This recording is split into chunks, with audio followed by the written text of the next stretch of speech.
거기에 다 같은 목적을 가지고 모였죠. 그렇죠? 요한 3서 1장 2절에 보면은 이렇게 써 있죠. 같이 한번 읽어볼까요? 사랑하는 자여, 내 영혼이 잘된 같이 내가 범사에 잘되고 강건하기를 내가 간구하노라 라는 이 말씀 여러분 다 들어보셨죠? 정말 유명한 말씀이지 않습니까? 이 말씀처럼 우리가 여기 모인 목적은 내 영혼이 잘되고 그리고 그로 인해서 범사가 잘 풀리고 형통해지고 또 그 가운데 우리는 강건하기 위해서 우리는 이 자리에 모인 줄로 믿습니다. 이것을 한마디로 말하자면은 올바른 신앙생활을 영위하기 위해서입니다. 제가 이 올바른 신앙생활을 그냥 한다라고 하지 않고 영위하기 위해서라는 아주 어려운 단어를 썼습니다. 이 영위하다라는 단어는 영자가 경영하다 할 때, 사업을 경영하다 할 때의 영자이고 위는 위하다 할 때 위자입니다. 그래서 그 영위하다의 뜻은 꾸려나간다라는 그런 의미입니다. 여러분 우리의 삶도 뭔가 목표를 세우고 경영하는 마음으로 살아갈 때와 그렇지 않고 그냥 되는 대로 살아갈 때와 그 결과는 판이하게 달라지지 않습니까? 마찬가지로 우리 신앙생활 역시 그냥 되는 대로 하는 것과 영위, 즉 잘 꾸려가는 것과는 큰 차이가 생긴다라는 것이죠. 그러므로 우리는 올바른 신앙생활을 영위해야 하는 거예요. 꾸려가야 한다라는 겁니다. 그렇다면 여러분 올바른 신앙생활은 무엇이냐?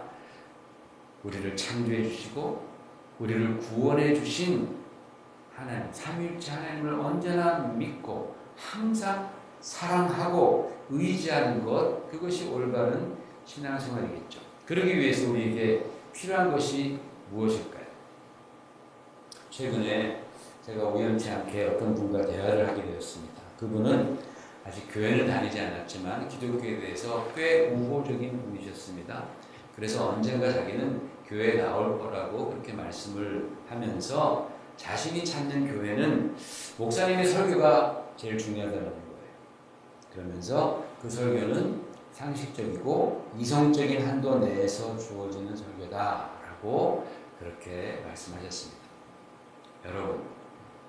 여러분은 어떻게 생각하십니까? 저는 그 말씀에 상당히 동의합니다.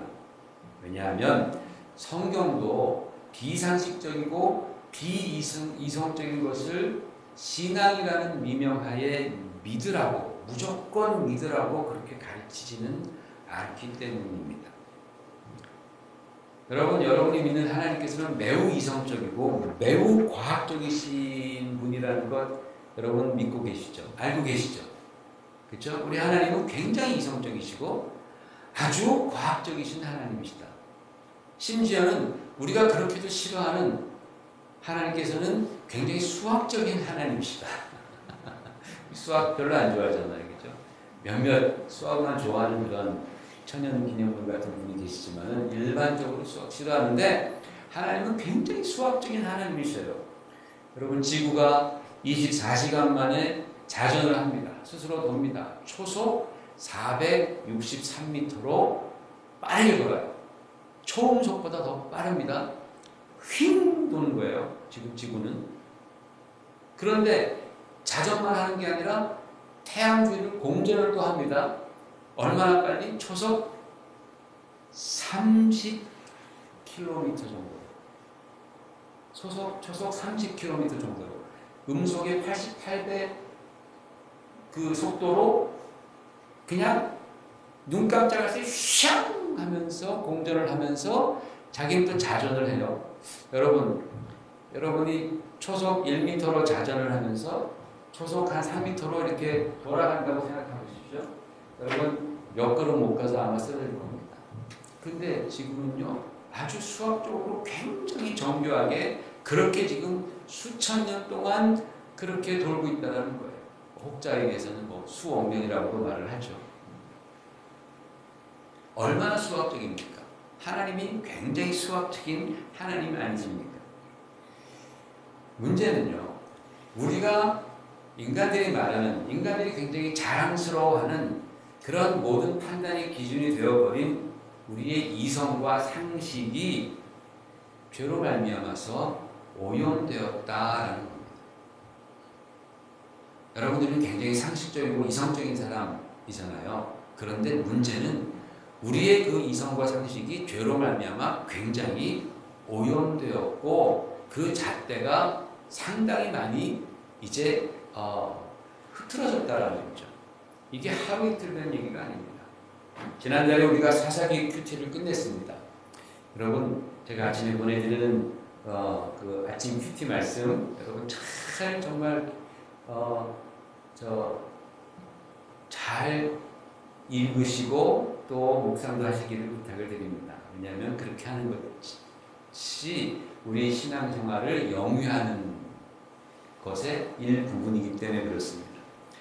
자, 그 사사기가 지금부터 약 3,300년 전에 기록된 책인데, 그때의 이야기인데, 그 책이 지속적으로 지적했던 문제가 뭐냐? 뭐예요? 사람들이 각자 자기의 소견대로 행했다라는 거예요. 사람들이 각자 자기가 생각하고 있던 이성적인 판단 그리고 상식적인 수준에서 각자 자기의 소견대로 행했다. 그게 그 사사기를 관통하고 있는 중심 주제입니다. 그런데 그렇게 사람들이 자기의 소견대로 행하니까 어떻게 됐어요? 사회가 아주 잘 평안하게 의롭게 잘 그렇게 굴러갔나요? 그렇지 않아요. 그냥 아사리판이 되어버렸다라고 성경은 그렇게 말하는 거예요. 완전 난장판이 되어버린 겁니다. 왜? 인생들이 죄로 오염되었기 때문입니다. 하나님을 떠나 사니까 죄가 지배하기 시작했고 인생은 갈 길을 잃어버리는 거예요. 비상식이 상식인 것처럼 비이성이 이성인 것처럼 그렇게 자리 잡고 그렇게 사회는 점점 더 어려워져 가고 가정도 어려워져 갔던 것입니다. 자신은 그렇게 똑바로 걷고 있다고 생각했는데 실상은 바닷가의 개마냥 그저 옆으로만 걷고 있었다는 겁니다. 이게 바로 인간의 딜레마 아니겠습니까? 오늘날 우리들의 딜레마가 바로 그겁니다.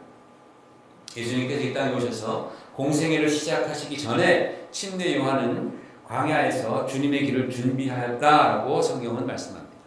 오늘 말씀에 보면 침례 요한이 이렇게 말합니다. 8절에 보니까 나는 너에게 물로 침례를 베풀었거니와 그는 너에게 성령으로 침례를 베풀이라 라고 그렇게 말했습니다. 그 당시 행해지던 세례식, 침례식 이것은 요단강 같이 물이 많은 곳에서 몸을 완전히 담갔다가 나오는 그런 예식이었습니다. 그것을 통해서 이제 나 옛사람은 없어졌고 새로 씻긴 새 사람이 되었다라는 그런 의미를 부여했습니다. 그런데 침례 요한은 자신이 주는 침례는 물로 베푸는 것인데 예수님께서는 뭘로 베푼다 그랬어요? 성령으로 베푸신다라고 말씀을 한 거예요. 그러니까 지금 이 말씀을 하면서 요한이 하는 얘기는 뭐냐면 예수님과 나는 급이 다르다. 급이 다르다라는 거예요. 내가 지금 베푸는 이 침례 의식과 예수님께서 너희들에게 장차 베푸실 그 침례는 성령으로 주시는 것인데 이게 급이 다르다라는 거예요. 나는 그분과 비교할 바가 안 된다. 그렇기 때문에 요한은 뭐라고 그럽니까? 나는 그분의 신발끈을 묶고 푸는 것도 감당 못하겠노라. 그분은 흥하여겠고 나는 쇠하여야 하리라 라고까지 말씀했습니다. 요한은요 참 정말 주님 앞에서 예수님 앞에서 자신의 위치를 너무도 잘 파악했던 인물이 바로 이 침례 요한입니다. 그래서 예수님도 그를 굉장히 칭찬하셨죠. 여인이 난 사람 중에 그보다 큰 자가 없다라고 말할 정도로 굉장히 칭찬해 주셨습니다. 자, 그렇다면 이 침례 요한이 존 더 배프티스트잖아요. 이 침례 요한이 준 물침례와 예수님께서 주실 것이다 라는 이 성령 침례는 과연 어떠한 차이가 있겠느냐? 우리 같은 침례교회는 항상 물로 이렇게 푹 잠기는 그런 침례를 줍니다. 그것이 예전부터 전통적으로 행해왔던 그 의식이었습니다. 자, 그러면 우리는 지금 침례 요한의 전통을 따르는 겁니까? 아니면 예수님의 전통을 따르는 겁니까? 기독교 교회사를 보면은 예수님의 제자들도 초대교회에서 다 먼저 물로 침례를 베풀었습니다. 믿는 자들에게 물로 침례를 주었습니다. 왜냐하면 예수님께서 제자들에게 믿는 자에게 너희가 침례를 베풀라라고 그렇게 명령하셨기 때문에 그렇습니다. 그렇다면 우리에게 의문이 생기죠. 과연 예수님께서 베푸실 것이라고 말씀하신 그 성령의 침례는 무엇을 의미할까? 흔히 사람들은 그것을 성령의 막 능력을 받고 방언을 말하고 막 병을 고치고 그와 같은 어떤 초자연적인 현상과 연결시키기를 좋아합니다. 물론 그런 부분도 있기는 합니다. 그러나 그것보다 훨씬 더 중요한 것이 있다는 거예요. 그것보다 훨씬 더 중요한 것, 우리가 절대로 간과하면 안 될 것이 있습니다. 침례 요한이 예수님께서 너희에게 성령으로 침례를 베푸시리라고 말씀하신 다음에 마가복음에서는 그 다음에 예수님께서 먼저 친히 당신이 성령 침례를 받으시는 장면이 기록되어 있다는 거예요. 보십시다. 10절, 11절 보세요. 시작. 곧 물에서 올라오실새 하늘이 갈라짐과 성령이 비둘기같이 자기에게 내려오심을 보시더니 하늘로부터 소리가 나기를 너는 내 사랑하는 아들이라 내가 너를 기뻐하노라 하시니라 라는 그 소리가 들렸다라고 했습니다. 성도 여러분, 저는 바로 여기에 성령으로 충만한 신앙, 성령 침례를 받고 성령으로 충만한 신앙이 뭔지를 이해할 수 있는 키, 열쇠가 있다고 믿습니다. 아까 제가 우리들이 소중하게 생각하는 상식과 이성이 죄에 오염되어서 그 온전한 기능을 상실했다라는 취지를 말씀을 드렸습니다. 그래서 우리 인간적인 그런 소견만 가지고는 우리가 하나님을 제대로 섬길 수가 없어요. 여러분의 판단, 여러분의 상식만 가지고서는 주님의 뜻을 제대로 깨달을 수가 없습니다.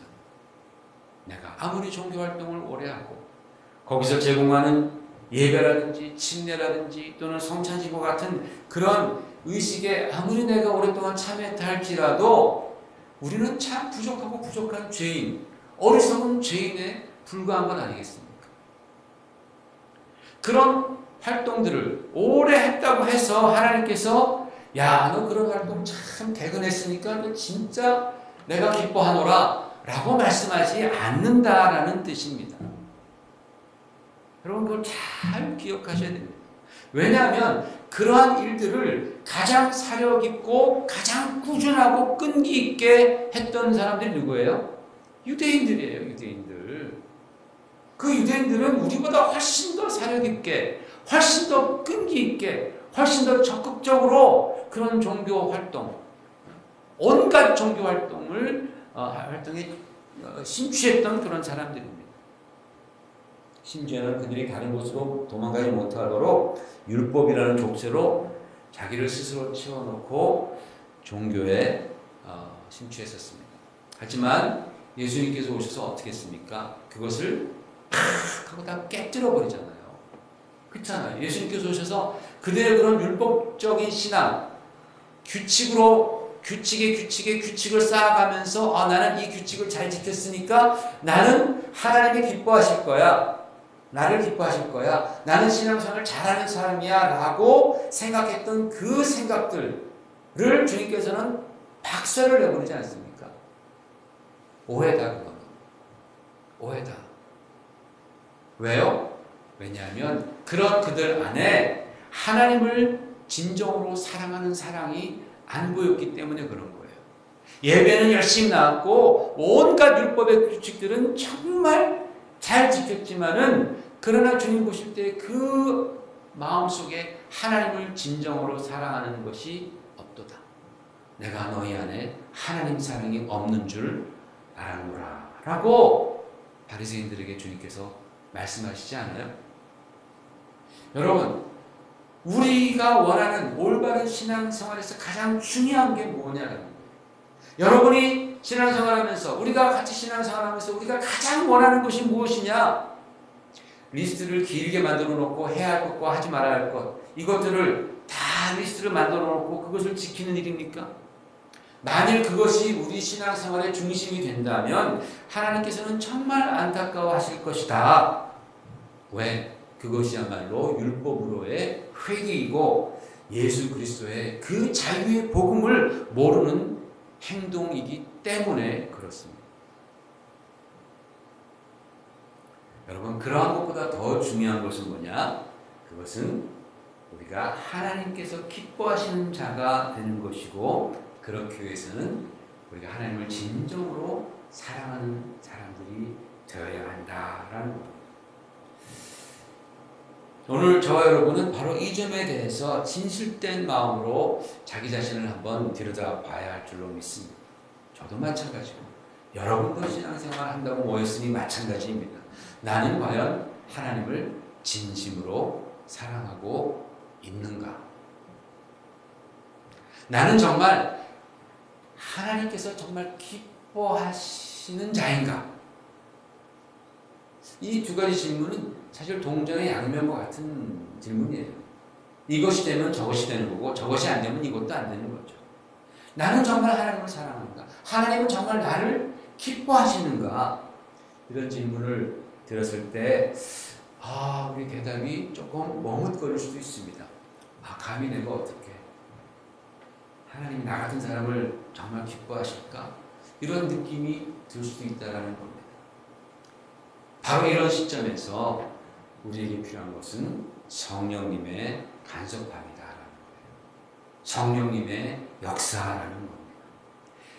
예수님께서 성령께서 그분 위에 비둘기처럼 임하셨을 때에 하나님께서 하신 말씀이 뭐예요? 이는 내 사랑하는 아들이라 내가 너를 기뻐하노라 라고 바로 성령이 예수님께 그렇게 임하셨을 때에 하늘에서 그 음성이 들렸다라고 했습니다.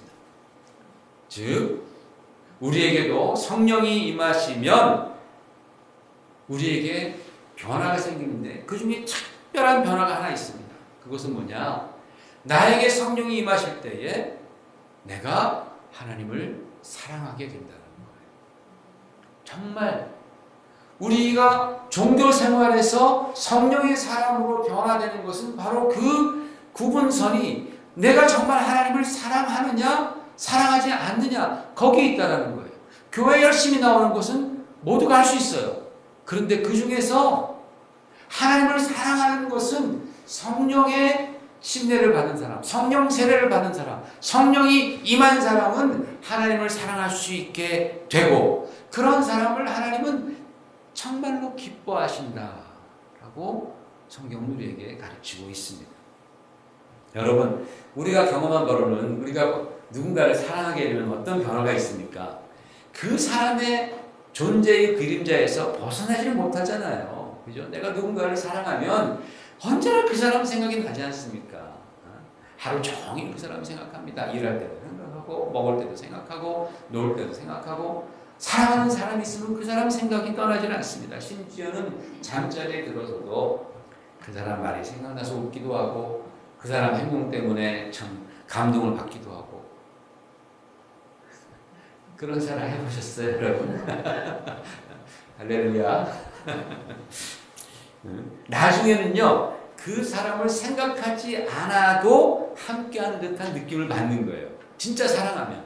이제 생각을 안 해도 항상 내 안에 있는 거예요. 그거를 일심동체라고 하지 않습니까? 다 그런 사랑 해본 적 있잖아요, 다. 그렇죠? 없어요? 물론 그런 사람 때문에 지금 내 인생이 이 모양 이 꼴이라고 한다 할지라도 사랑은 원래 그런 속성이 있다는 거예요. 사랑 그런 속성이 있어요. 사랑하는 그 대상의 굴레에서 벗어나지 못하는 겁니다.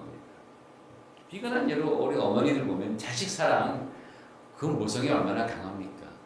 아이고 나이가 드셔도 저희 어머님도 이번에 갔을 때 86세신데 그 아들 사랑이 얼마나 지극한지 말이죠. 그 사랑의 굴레에서 벗어나지 못하는 거예요. 벗어나기도 싫어. 왜 사랑하는 사람에서 왜 내가 그 굴레에서 벗어나? 사랑하는 게 좋은데 사랑의 굴레에서 벗어나지 못하고 벗어나기도 싫고 그게 바로 사랑의 속성 아니겠습니까? 그런데 여러분 우리가 성령의 충만함을 입게 되면 그런 현상이 하나님과 나 사이에 생기게 된다는 거예요. 나타나게 된다는 거예요. 우리의 삶이 온통 하나님으로 가득 차게 됩니다.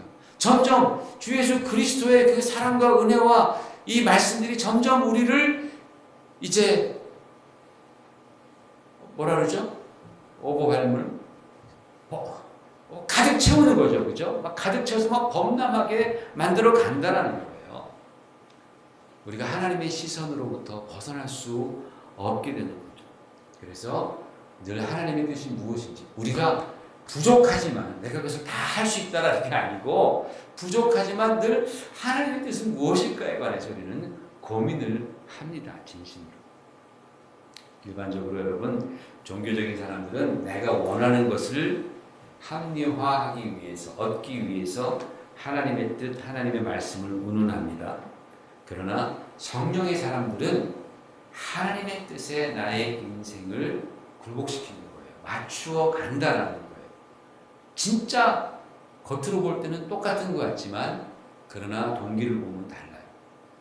쉽게 말하자면 종교적인 사람은 나와 내 목적을 위해서 하나님을 이용하는 데 이르지만 성령의 사람은 하나님의 뜻을 위해서 내가 희생된다는 것이죠. 굉장히 이 둘은 차이가 큽니다. 그래서 성령의 사람들은요, 내 자신이 주님 뜻대로 살면 그게 참 기뻐요. 그리고 내가 주님 뜻대로 살지 못하면 그게 참 슬프고 근심이 된다는 거예요. 여러분, 주님 뜻대로 살지 않는데 아무 생각 없이 기쁘고 즐겁고 그래요? 그러면 성령의 사람이 아닌 거예요. 그런데 내가 주님 뜻대로 살지 못하면 내 마음에 근심이 있어요. 이러면 안 되는데 내가 다시 주님께 돌아가야 되는데 내가 다시 순종해야 되는데 이런 마음이 생긴다면 그것은 바로 여러분이 이성적이고 여러분이 상식적인 것이 아니라 성령께서 여러분 안에서 역사하시고 말씀하시고 인도하시고 있다라는 증거인 줄 믿으시기 바랍니다. 그래서 우리는 근심하면서도 기뻐할 수 있는 거야. 주님께서 나를 붙들고 계시구나. 내가 빨리 변화해야지. 빨리 돌아가야지. 이게 바로 성령의 사람이라는 거예요. 여러분, 우리가 다 부족하기 짝이 없는 죄인들이잖아요. 그런 사람들이 그렇게 성령의 인도하심을 받기 위해서 우리가 힘쓰고 애쓰고 근심하고 또 우리가 회개하는 것을 하나님께서 보신다면 하나님께서 그런 우리를 보실 때 얼마나 대견스러워 하시고 얼마나 기뻐하시겠느냐는 거죠. 네가 부족하지만 참 대견하구나. 참 기쁘다. 라고 말씀하시는 거예요. 그러므로 우리는 그리스도의 복음을 듣고 거기서 끝나는 사람들이 아니라 정말 주 예수께서 우리에게 허락해 주시는 그 성령의 충만한 세례, 성령의 충만한 그 백티즘, 그것을 우리는 받아야 한다라는 것이죠. 그래서 내 힘으로가 아니라 성령의 능력과 인도하심으로 하나님을 사랑하고 언제나 주 예수 안에 거해야 할 줄로 믿습니다. 이것은 여러분 예수님께서만 주실 수 있는 축복이에요. 침례 요한, 인간은요 물로 침례를 주는 데까지라는 뜻이에요. 그 다음은 주님께서 하신다라는 건데 그것을 바로 사모하라는 거예요. 여러분이 교회에 나와서 예배 드리는 거 이것도 의식의 한 부분이잖아요. 이것은 인간이 할 수 있는 거예요. 그것을 넘어서라는 것이죠. 그렇죠? 그것을 넘어서 우리가 하고 있는 그 신앙의 행위, 의식 거기서 머무르지 말고 그것을 넘어서 그 안에 역사하시는 성령의 손길을 너희가 사모하고 그것을 받아들여라. 주님께 나아가서 그것을 구해라 라는 그런 의미 아니겠어요? 그렇죠? 그럴 때에 우리는 정말 주님의 인도함 받고 하나님이 기뻐하시는 그러한 주님의 자녀들이 된다라는 겁니다. 어떠한 상황에 처해 있든지 여러분, 예수님은 우리들의 상황을 잘 알고 계시잖아요. 그죠? 잘 알고 계십니다. 그분께 여러분 나아가시길 바랍니다. 여러분 예배에 참여하실 때도 이 예배 의식에 거기에만 머물지 마시고 그 위에 임하시는 성령의 역사를 여러분이 사모하시길 바랍니다. 찬양할 때도 말씀을 들을 때도 내가 성령의 역사를 통해서 내가 깨달아야지. 내가 성령의 역사를 통해서 내가 하나님께 이 찬양을 상달시켜야지. 내가 성령의 그 기름 부으심을 통해서 내 이 기도를 하나님께 상달시켜야지라는 그러한 정말 지속적인 하나님을 향한 마음을 가지시고 우리가 신앙생활할 때에 우리는 정말 하나님이 기뻐하시는 성도가 되실 줄 믿습니다. 그 역사가 올해 복음 안에서 저 여러분의 삶